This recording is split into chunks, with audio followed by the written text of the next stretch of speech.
welcome back. Stephen, before the break, you were running through some of the regulatory layers. Okay, so you mentioned the provincial regulator. They set the Real Estate Act. They oversee the conduct of real estate agents. So please continue. Let us just Yeah. walk us through what else there is. Well, in addition, they also determine licensing and oversee licensing, errors and omissions insurance for registrants in the public's best interest. But from a practical point of view, it's the local real estate boards in collaboration with the Canadian Real Estate Association that runs the multiple listing services, not accountable to anyone, such as Vancouver Real Estate Board, Calgary Real Estate Board, Toronto Regional Real Estate Board. And they basically set their own rules and regulations and policies with respect to becoming a member and also utilizing the MLS multiple listing services. So, that whole, these levels of the industry have been under attack by the Competition Bureau for years and years and years. And in fact, currently there's an inquiry with respect to the anti-competitive and illegal restriction of MLS data by the Quebec multiple listing service. Multiple listing services in the country are generally regional and local, except in Saskatchewan, Nova Scotia, and Quebec, where they're provincial multiple listing services. And they sort of control the business from the point of residential resale, used real estate. 90+% of all activity in that space is conducted through multiple listing service local boards.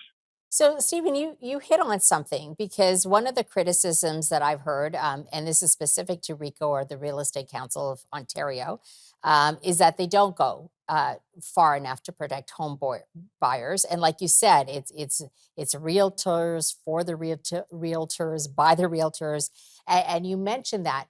How is this? This sounds offside. So how is this even allowed? Where's the government in all of this?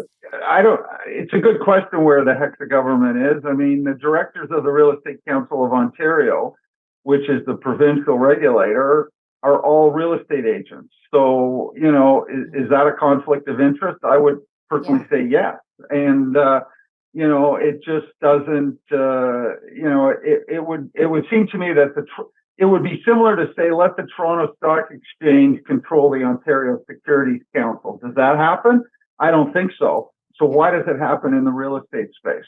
Why does it happen? What are your thoughts on that?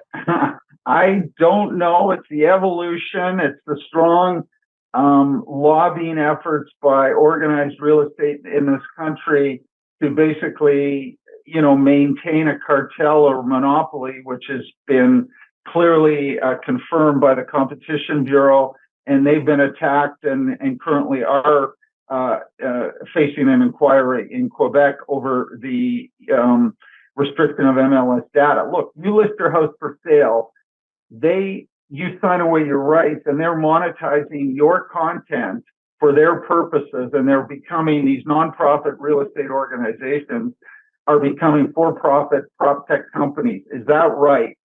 Should they be taking your listing and selling it to Craigslist, Kijiji, and wherever else and monetize it? I don't know. But they don't make that disclosure, and that in practice is what they do. Yeah. And I got to tell you, I mean, my lane is the financial industry, and I think I understand it quite well. Just having this conversation, even I feel very confused. Like there's just so much at it. And I feel like that confusion means that home buyers and sellers are also not aware of what's really going on. You know what? I think, let me just say, the industry is going to face a real challenge. Currently, there are commission class action cases that have been certified in the U.S. are going through early stages in Canada because and this is another confusing element of the business, MLS requires sellers to pay the commission to the buyer's agent. And in many respects, that is basically promoted as keeping the commissions high. So, generally what happens, you list your house for sale and your agent's going to say, hey, you got to offer 2.5% to the buyer's agent or no one's going to show your house. And that seems to be the standard, whether it's coercion or, everyone's an accessory to keeping the fees high to the buyer's agent. And the damages is should the plaintiff class